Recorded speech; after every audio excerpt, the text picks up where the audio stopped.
Hello नमस्ते, मैं हूँ Manisha. Welcome to RS only. और आज मैं आपके लिए कुछ स्पेशल बात लेकर आई हूँ। अ, एक रूमर चल रही है। फेक न्यूज़ तो मैं तब तक नहीं बोलूँगी जब तक प्रूव नहीं हो जाता, बट हाँ, रूमर तो फिर भी है ही कि पेपर 4 के साथ में आरपीएससी गेम कर जाएगा। But before we discuss that, और मैं बहुत अच्छे से डिटेल में समझाऊंगी कि पेपर 4 को आपको कैसे हैंडल करना है, चाहे वो पेपर 4 सिर्फ क्वालिफाइंग हो जाए या जैसे अभी मेरिट में ऐड होता है वैसे रहे। उससे पहले मैं बता दूं, 19 जनवरी के दिन भुनेश जी आपके लिए बहुत ही स्पेशल सेशन लेके आने वाले हैं। जो भी आरपीएससी प्रिपेयर कर रहे हैं, स्टूडेंट आरएस एग्जाम के लिए प्रिपेयर कर रहे हैं, पढ़ाई कर रहे हैं, उनको बहुत बेनिफिशियल रहेगा। सो जैसे ही लाइव आता है, डू ज्वाइन हिम। और कोई भी क्वेश्चन, आपकी कोई भी क्वेरी होती है, कुछ भी आपको एग्जाम से रिलेटेड जानकारी चाहिए, कोई प्रिपरेशन के बारे में बात करनी है, नोट्स कैसे बनाने हैं, कहाँ से क्या मैटर मिलेगा, कंटेंट कैसे प्रिपेयर करना है, एवरीथिंग, आपको सभी क्वेश्चंस के आंसर्स मिल जाएंगे काउंसलिंग में। और काउंसलिंग आप कैसे करा सकते हो, आपको एक गूगल फॉर्म दिखेगा, डिस्क्रिप्शन बॉक्स के अंदर एक लिंक दिखेगा, वो गूगल फॉर्म का लिंक है। उस गूगल फॉर्म को आपको फिल करना है, सबमिट करना है, और आपकी काउंसलिंग बुक हो जाएगी। ठीक है, so this and your counselling. Okay, चलो अब देखते हैं कि पेपर 4 क्या चीज है और पेपर 4 को कैसे हैंडल करना है। पहली बात,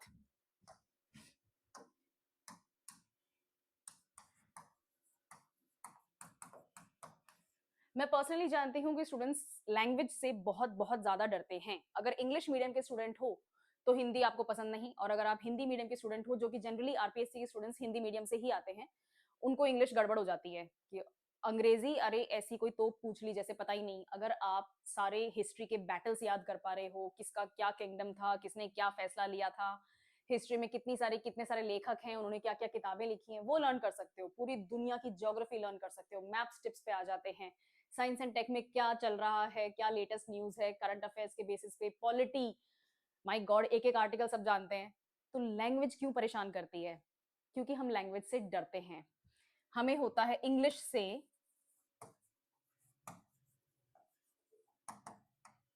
एंग्लोफोबिया। एंग्लो क्या होता है? एंग्लो का मतलब होता है इंग्लिश, और फोबिया का मतलब होता है फियर। जनरली इरेशनल फियर, जिस डर के पीछे कोई खास रीजन ही नहीं है, बस आपको डर लग रहा है क्योंकि वो डरावनी चीज है। भाषा डरावनी होती है क्या? बचपन से बोलते आ रहे हो इसलिए मारवाड़ी आती है, हिंदी आती है, तो इंग्लिश भी आ जाएगी। आपको चाहिए प्रैक्टिस। लेकिन अब कुछ रूमर चल रही है ऐसी कि भाई पेपर 4 जो है उसको आरपीएससी या तो नल एंड वॉइड कर देगा, हटा देगा आरपीएससी, या फिर क्वालिफाइंग नेचर का बना देगा। तो क्वालिफाइंग नेचर का पेपर होने का क्या मतलब है?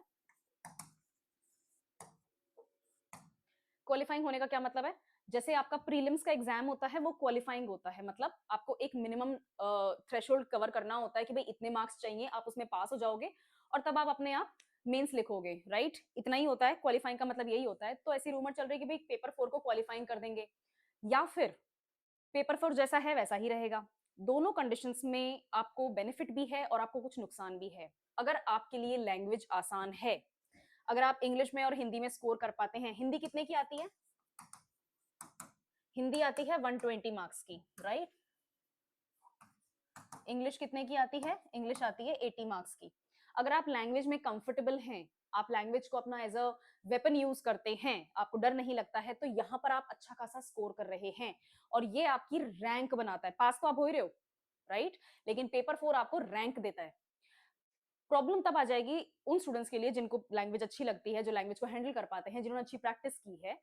अगर ये एग्जाम क्वालिफाइंग हो जाएगा तो जो आपकी रैंक का मेक और ब्रेक होने वाला गेम था, वहां गड़बड़ हो जाएगी। ये पेपर 4 आपके लिए एक स्कोरिंग पिट है। यहां आपसे स्कोर निकल सकता है, बहुत अच्छे मार्क्स आ सकते हैं। मैं सिर्फ इंग्लिश की बात करूंगी, हिंदी आपको पता ही है सेम पैटर्न पे काम करती है, ठीक है? मैं इंग्लिश की बात करूंगी। 3 सेक्शंस में आपका एग्जाम होता है, right? Part 1, sorry, part A, part B and part C. Section A कितने मार्क्स का होता है आपका? सेक्शन ए 20 मार्क्स का होता है, जो कि बेसिक ग्रामर के क्वेश्चंस आते हैं। दिस दैट दोज दीज, कहीं ना कहीं पे प्लेसमेंट गलत होगा, टेंस गलत होगा, राइट? फ्रेजल वर्ब आपकी गलत दी हुई होगी। वो ये पूछ लेंगे कि भाई ये एक्स वाई जेड हमने एक इडियम लिखा हुआ है, इसका मीनिंग क्या है? या फिर कोई वो वर्ड दे देंगे, जैसे वोकैबुलरी के 2 क्वेश्चंस आते हैं, राइट? वो वर्ड दे देंगे, बोलेंगे इसका मीनिंग क्या है, सिनोनिम क्या है, एंटोनिम क्या है, राइट? अगर आप प्रैक्टिस करे हैं तो ये बहुत आसान है। 20 में से 20 स्कोर करना मुश्किल नहीं है। नाउन्स का प्लेसमेंट हो गया, कैपिटल्स चेक करेंगे, वो स्पेलिंग्स चेक करेंगे, आर्टिकल्स ए एंड द, इनका प्लेसमेंट चेक करेंगे। बहुत इजी क्वेश्चंस आते हैं, ट्रस्ट मी, इनको आप कुछ दिनों की तैयारी में भी अच्छा स्कोर उठा सकते हैं। सेक्शन ए आपका हो गया, पार्ट ए आपका हो गया बेसिक ग्रामर का। पार्ट बी में वो आपका टेस्ट करते हैं ट्रांसलेशन, और अब आपके राइटिंग के ऊपर क्वेश्चन आएंगे, या तो कॉम्प्रिहेंशन आएगा, पैराग्राफ राइटिंग आएगा, प्रेसी राइटिंग आएगा। थर्ड में आपका थीम इलेबोरेशन आता है, रिपोर्ट राइटिंग आता है, ऐसे राइटिंग वगैरह आती हैं। ये दोनों तभी पॉसिबल हैं जब आप पार्ट ए जो आपका सेक्शन ए जो है उसको अच्छे से समझते हैं। ये सेम पैटर्न आपका हिंदी में भी चलता है। अगर आपको व्याकरण आती है तभी आप उसको लिख सकते हैं, राइट? सिर्फ बोलना ही नहीं होता है वहां पे। ये क्या एग्जाम है? ये राइटिंग का एग्जाम है, right? It's not an oral exam, it's a writing exam. तो आपको लिखना आना चाहिए, लिखने की जरूरत है। ओके, कट ऑफ कितनी गई थी? 208 जनरल की। आपको क्या लगता है 200 मार्क्स में से अगर 208 की, सॉरी 800 मार्क्स में से अगर 208 की कट ऑफ जा रही है तो इस पेपर ने कितनी हेल्प की होगी? कुछ तो आपको स्ट्रांग होगा। अगर आप हिंदी मीडियम के स्टूडेंट हो तो आपने यहाँ पर कुछ ना कुछ अच्छी स्ट्रेंथ बना रखी है, और अगर आप इंग्लिश मीडियम के स्टूडेंट हो तो आपकी वो स्ट्रेंथ अच्छी है। थोड़ा भेदभाव है, मैं मानती हूँ, लेकिन वो अफसर बना रहे हैं, और वो भी एक हिंदी भाषी राज्य में, राइट? तो कुछ तो भेदभाव हो रहा है, मुझे दिख रहा है, लेकिन फिर भी ये आपके लिए इंपॉर्टेंट है। पेपर 4 आपको प्रिपेयर करना है। पेपर 4 आपके लिए मेक और ब्रेक होगा, और अगर मेक कर रहे हो तो फिर उसमें रैंक होल्डर होगा, ठीक है? अब प्रॉब्लम आप लोगों के लिए तब है जब ये पेपर 4 को क्वालिफाइंग बना दें, यानी कि पेपर 4 में आपको सिर्फ पास होना है और आपकी मेरिट बनेगी 600 मार्क्स की पेपर 1, 2 और 3 से, राइट? लेट्स अज्यूम पेपर 4 को क्वालिफाइंग बना देते हैं, तो इसकी भी दो कंडीशन है कि क्या 200 मार्क्स में से क्वालिफाइंग बनेगा, कि भैया ठीक है 60 मार्क्स हमें मिनिमम दिखा दो, 200 मार्क्स में से 30% होता है, आपका क्वालिफाइंग पेपर आपने क्लियर कर लिया। पेपर 1, 2 और 3 में से हम आपके मार्क्स काउंट करेंगे, वहां पे ऐसे आपकी मेरिट निकलेगी, रैंक निकलेगी। या तो पूरे 200 मार्क्स का होगा, या फिर हिंदी और इंग्लिश का अलग अलग से आपका क्वालिफाइंग होगा, तो 120 में से आपके अलग मार्क्स निकलेंगे और आपके 80 में से अलग मार्क्स निकलेंगे, तो दो तरीके की क्वालिफाइंग हो जाएगी। पढ़ना फिर भी पड़ेगा। तो अभी तक ये चीज रूमर है कि पेपर 4 के साथ में आरपीएससी कैसे डील करती है। रूमर ही रहने दो, जब तक खुद नोटिफिकेशन में आरपीएससी से लिखा हुआ नहीं आ जाता कि हम पेपर 4 के साथ में गेम कर रहे हैं, या फिर जो एग्जाम जैसा पैटर्न चल रहा है वैसा ही होगा, तब तक प्लीज अपनी तैयारी के अंदर कोई कॉम्प्रोमाइज मत करो। अभी आज आई थिंक 6 और 7 जनवरी है, शायद आज 7 जनवरी है, अभी तक नोटिफिकेशन नहीं आया है। लेट्स अज्यूम कि नोटिफिकेशन आज शाम तक भी आ जाता है, कल आ जाता है, by the end of January आ जाता है, तो भी आपके पास में एटलीस्ट 4 मंथ्स रहेंगे प्री के लिए। आपके प्री एग्जाम के लिए आपके पास में 4 महीने रहने वाले हैं। तो अगर प्री एग्जाम में 4 महीने हैं तो मैं पर्सनली बिलीव करती हूँ कि आपको 90 डेज, एटलीस्ट 90 डेज सिर्फ और सिर्फ प्री की तैयारी करनी है, तो भी आपके पास में 30-35 डेज बचते हैं। इसमें भी आप इंग्लिश रख सकते हैं, हिंदी को देख सकते हैं। पेपर 4 जरूरी है, आपको अफसर बना रहे हैं वो, ठीक है? अगर अफसर को भाषा नहीं आएगी तो फिर कैसे काम चलेगा? ओके, तो अगर पेपर 1, 2 और 3 इनमें से कहीं पर आपकी कोई वीकनेस है, पेपर 3 में मैनेजमेंट आता है, मैम मेरे को मैनेजमेंट समझ में नहीं आता, मुझे नहीं पता, क्या डेफिनेशन पूछ लेते हैं, कौन से फेयोल के प्रिंसिपल्स हैं, कौन से मैनेजमेंट की डेफिनेशंस आ रही हैं, क्या होता है ऑब्जेक्टिव, क्या होता है प्लानिंग, मुझे नहीं पता, ठीक है? एक 5 नंबर का क्वेश्चन है, क्वेश्चन में आपने क्वेश्चन ही छोड़ दिया है, ब्लैंक छोड़ दिया है, क्योंकि आपका मैनेजमेंट प्रिपेयर नहीं हुआ। आपका पेपर 4 आपको बचा लेगा, right? For example science and tech आपकी अच्छी नहीं है, बट मेरी बहुत साइंस एंड टेक बेकार हुआ करती थी। I was good in geography, I was good in economics, I was fairly decent in polity, but science and technology मेरे को पसीने ला देती थी, बहुत सर दुखता था। साइंस एंड टेक्नोलॉजी का जो मार्क्स का जो पोर्शन है वो आप खुद लैंग्वेज में से निकाल सकते हैं। एक लैंग्वेज 125 मार्क्स की होती है, हिंदी की बात करें तो 120 मार्क्स की है, राइट? आपका दूसरा कोई सा सब्जेक्ट इतने मार्क्स का नहीं है। इंग्लिश कितने की है? 80 मार्क्स की है। लगभग 4.5 सब्जेक्ट्स, 4.5 सब्जेक्ट्स के बराबर इंग्लिश की स्कोरिंग है। क्योंकि इंग्लिश 80 मार्क्स की है तो आपके बाकी के 4.5 सब्जेक्ट्स आप प्रिपेयर करोगे, इंग्लिश के बराबर होगा। तो इसको आप क्वेश्चन में क्यों छोड़ रहे हो? जस्ट बिकॉज ये रूमर चल रही है कि यार क्या पता पेपर 4 रहे ना रहे, क्यों पढ़े अपन, चलो अपन उन सब्जेक्ट्स के ऊपर ध्यान दें। This is not a good strategy. उन सब्जेक्ट्स पे ध्यान देना है बिकॉज पेपर 1, 2, 3 तीनों में आपको स्कोर आना है, लेकिन रूमर के बेसिस पे पेपर 4 को गर्त में मत जाने दो, पढ़ो इसको, ठीक है?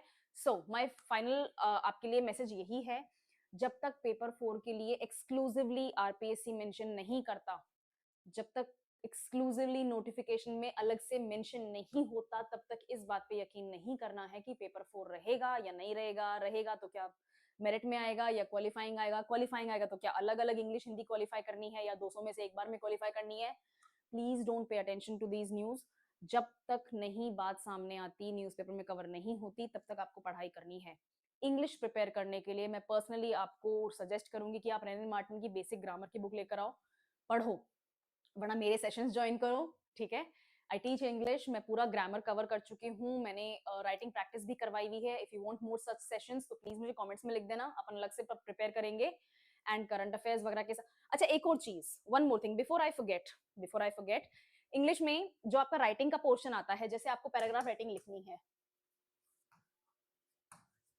आपको पैराग्राफ लिखना है, आपको रिपोर्ट लिखना है, आपको थीम इलेबोरेशन आ गया, या फिर आपके सॉरी ऐसे राइटिंग आ गई, आपके प्रेसी राइटिंग आ गई, ये सारी चीजें क्या होती हैं, ये सारे के सारे टॉपिक्स जो आउट ऑफ 3 आपको किसी एक में लिखना है, 100 वर्ड्स लिखने हैं, these are the 3 topics, right on any one of those given topics. ये तीनों चारों टॉपिक्स जो होते हैं वो किसी ना किसी तरीके से आपके कंटेंट से जुड़े हुए होते हैं। तो जो आपने करंट अफेयर्स में पढ़ा है, जो आपने अपने स्टैटिक सब्जेक्ट्स में से पढ़ा है, या जो आपने क्लास में टीचर के साथ डिस्कस किया होगा, तो आपके डिस्कशंस वगैरह हो गए,